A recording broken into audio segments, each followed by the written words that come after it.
Saudi Prince Fahd bin Salman, the Vice Governor of Saudi Arabia's Eastern Province. Saudi Arabia. His uncle is King Fahd.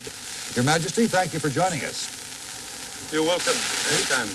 We had reports that when we referred just a moment ago to Iraqi shells hitting near Saudi border towns in the recent past, and there were reports that the Saudi defenders there ran when the first shells hit.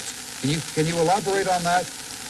Yes, of course I can. First of all, you're talking about Al-Khafji city that was evacuated before the war started.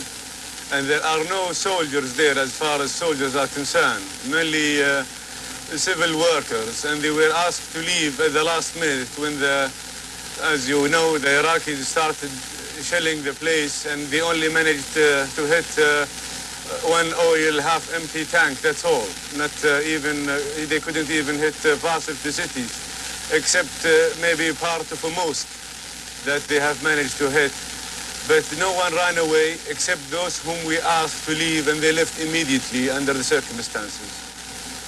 Your Highness, we understand the 12 Iraqi prisoners of war taken from the oil platforms after the battle 2 days ago between Kuwaiti and other allied forces have been turned over to your country's government. What are you doing with them?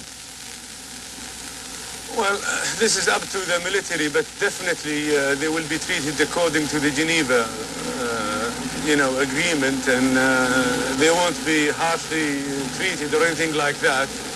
And they will be treated in a humane way, that's for sure. And this is again up to the military, not up to me, but I can assure you this is what they will do with them. Are there any prisoner of war camps set up in your eastern province? Well, yes, there are few, because we are expecting Iraqis to run away from Kuwait as soon as the serious business starts. We have in our viewing audience, of course, a great many family members of the Americans who are in your country defending it, as well as other interests in the area, who I think would like to hear what the Saudi government is doing on behalf of their loved ones over there. Can you elaborate a little on... Go ahead. Yes, we're doing everything possible as far as they are concerned, and we appreciate what they have been doing with us, with our armed forces. And we do appreciate the patience of every mother, every sister, every wife, and we consider that a very noble thing that they have done. And as far as they're concerned, they are absolutely well treated because they are guests of our country, and that goes for everyone else, from the Arabic and Muslim forces and the other allied forces. Is the problem we heard so much about in the months leading up to the outbreak of hostilities about the conflicting cultures between Western and Muslim, is that now a minimal problem? No, this is I think over-exaggerated. If you can remember in the 40s and in the 50s, particularly in the Eastern Province, there were a lot of American workers in Aramco, and that did not affect our culture. They were almost percentage-wise more Americans then than there are now. And then they were working with the people, living with the people on a daily basis. When over here, they are at the borders fighting this particular war. So if you go back to the history, and you will find out that nothing will affect our culture whatever happens. And it's not the first time for us to be in encounter with foreigners.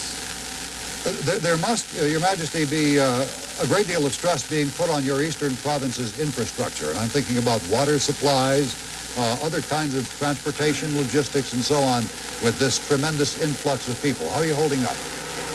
We're doing fine. I was in the market yesterday, and I went for a walkabout to see the people and see shops, and everything is available. Under the circumstances, and gradually people are feeling more comfortable. You have to remember that we are also in vacation time here. It's school vacation for everybody here. So if there is less shops opens because they went for vacation or something like that. I'm told one of your pet projects, or one of the issues that occupies a great deal of your time, is that of the Kuwaiti refugees. Do you have many of them in your province? Yes, we do. I'm not sure of the exact number because they keep moving around the country freely. Today I had a meeting with a Kuwaiti official, and we are working together in how they ought to be, transferred back to Kuwait in a sort of organized way, because there is a lot of anxiety among some of them that they want to go back right now and do something, and we're trying to cool down the atmosphere. But you cannot differentiate between Saudi and Kuwaiti in the city, so we're all in it together.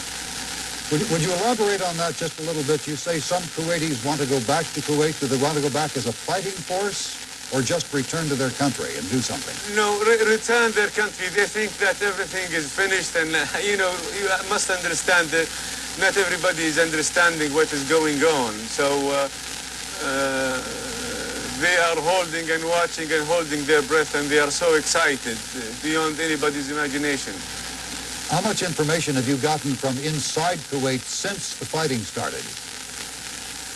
We've got quite few information, but I don't think it's up to me to reveal anything, especially under the circumstances that CNN is being watched everywhere, and we don't want to convey information that might help the other side.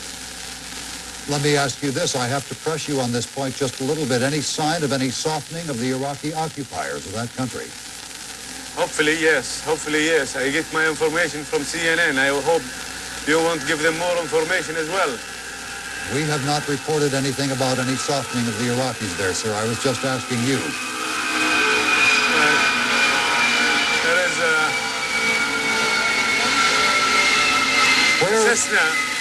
Cessna flying behind me, Cessna airplane.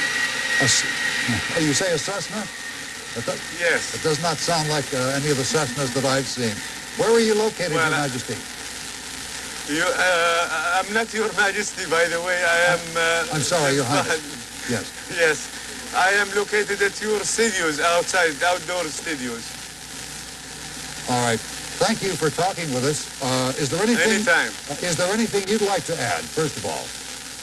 Yes, I would like to say one thing to everyone who is watching this program, that when Saddam Hussein started occupying Kuwait, and at the same time attacking Israel, you don't hold your brother and put the knife over the neck of your brother and say to your enemy, or Saddam's enemy as he calls them, as he thinks they are his enemy, and say to him, I will kill your brother if you don't leave.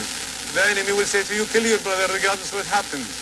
And if Saddam was courageous enough to attack Israel, why do it after invading Kuwait? All what he's doing just for his own propaganda and for simple-minded people. There are Palestinians and Jordanians here in the eastern province, and Yemenis, and they are enjoying wonderful life. And I've met with a lot of them yesterday, and they have no sympathy, none whatsoever, for Saddam Hussein cause. All right, then, would you carry that just one step further? What would your feeling and reaction be if Israel responded militarily? Let's say if Saddam... Go ahead. This is up to our politicians to decide, and I think this particular subject has been addressed many times, and a lot of people have given sufficient answers to that. All right, well, I was asking you as a Saudi politician, sir. Well, politician here is different between politicians in your part of the world. Politicians in our part of the world who deal with the Ministry of Foreign Affairs, we call them politicians and ambassadors. But as far as I am concerned, I'm a civilian worker, and my main concern and emphasis is the infrastructure of the Eastern Province and the needs for the Eastern Province. Thank you for talking with us. My pleasure. Saudi Prince Fahd bin Salman, the Vice Governor of Saudi Arabia's Eastern Province, very much in the heart of what is going on in the Persian Gulf.